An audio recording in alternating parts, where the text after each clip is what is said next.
Okay. Happy Mother's Day po muna sa lahat ng ating mga ina. Ayan.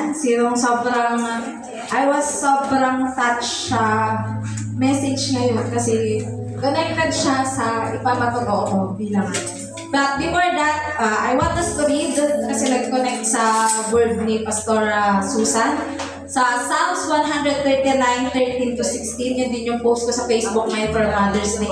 Sabi dito, "For you created my inmost being. You knit me together in my mother's womb. I praise you because I am fearfully and wonderfully made. Your works are wonderful. I know that full well.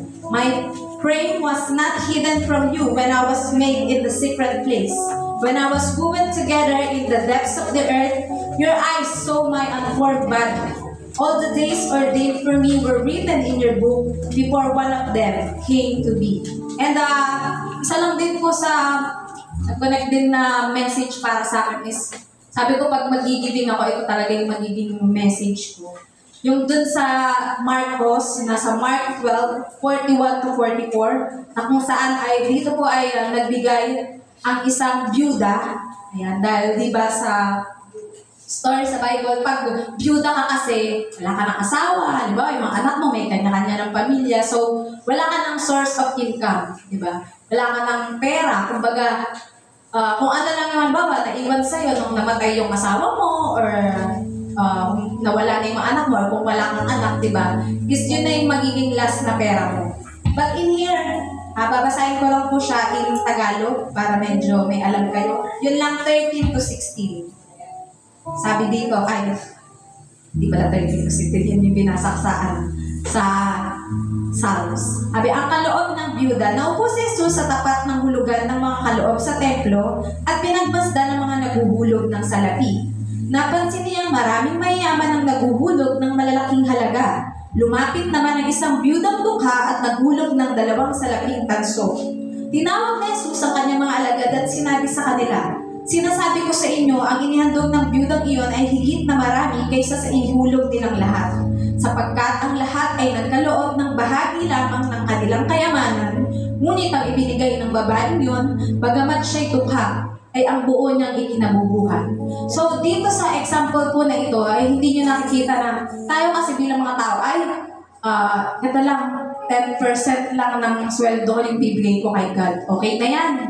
Pero dito sa situation na to, kaya di ba sinabi ng ating Panginoong Yesus, sasabihin na iba, "Ay, byuda ka na, huwag ka na magbigay ng ng iyong kaloob para sa Diyos or sa temple. Kasi byuda ka na, accepted ka na." Yung mga mayayaman, yung maraming pera, okay lang na magbigay yan, maghulog yan, kasi marami pa silang natitira. Kumbaga, kaya pa nilang mabuhay after nilang magbigay. Pero yung byuda, hindi niya ba nakikita yung situation dito na ito ay ang ating Panginoong Yesus? Pagkatapos niyang ibigay yung buhay niya, pagkatapos nun, madami ang maliligtas lahat, di ba? Hindi kagaya pag tayo ang nagbigay, konti lang, or limited lang, tayo lang, yung buhay lang natin, yung pamilya lang natin, yung masasafety, di ba? Pero dito makikita natin yung illustration ng ating Panginoong Yesus sa nag-iisa niyang buhay. After nun is, kailangan niyang mamatay para maligtas ang lahat sa atin, di ba? So dito, kita-kita natin yung kaya ang purpose kung bakit from the Lion of Judah ay maipapanganak ang ating Panginoong Yesus para sa kabila ng lahat ng kasalanan, karumihan ng tao, paggawa ng tao ng lahat ng bagay para makapagligtas sa kanila, hindi tayo nakaabot sa kalwalatian ng Diyos. Pero yung nag-iisa ng anak na nasa langit, yun yung kailangan mag-sacrifice para sa ating lahat para tayo maligtas. And we are all free now, di ba? Hindi kagaya kung nabuhay tayo noon. Kapag nagkakasala tayo, kailangan nating mamatay, kailangan tayong batuhin hanggang mamatay, di ba? Pero sa grace ng Diyos, sa mercy niya sa atin, ngayon malaya tayong nakakapamuhay at nakakapagpahayag ng kanyang salita. So sa buhay natin, sa sarili natin na kahit may mga needs, may mga pangangailangan tayo, idulog lang natin sa Diyos. Dahil ang Diyos, inilikha niya nga ang lahat eh. Bakit hindi niya mabibigay sa atin ng mga nagtitiwala sa Kanya yung lahat ng hinihiling natin, di ba? So, I thankful to God dahil tayo bilang mga OFW, kinailangan natin magsakripisyo para sa pamilya natin, sa mga anak. So, sa buhay ko, I'm so thankful kay God dahil alam ko yung pinanghahawakan kong salita niya na may plano siya para sa atin at sa future ng ating pamilya. And pag binukulay-bulay ko, Lord, thank you kasi for 11 years na hindi ko kasama ang pamilya ko, mga anak ko. Pero ngayon, Lord God, thank you, mapapatapos ko na grade 6 hanggang sa bunso ko.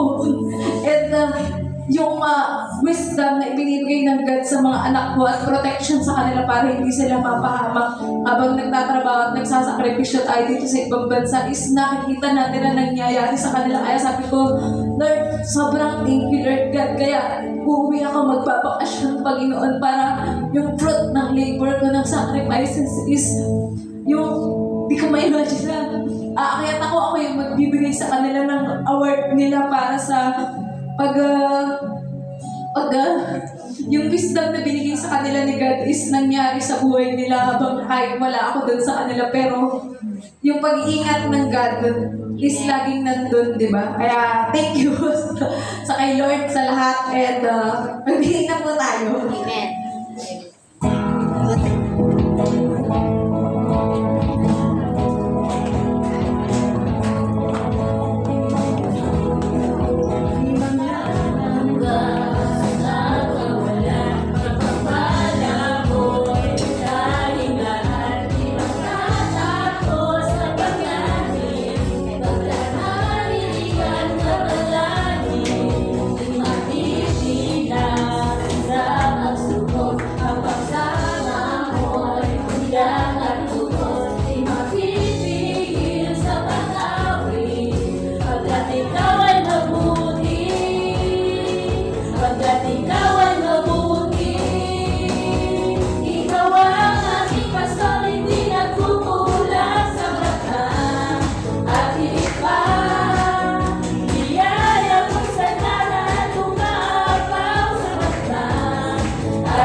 Para sa aking mga handog.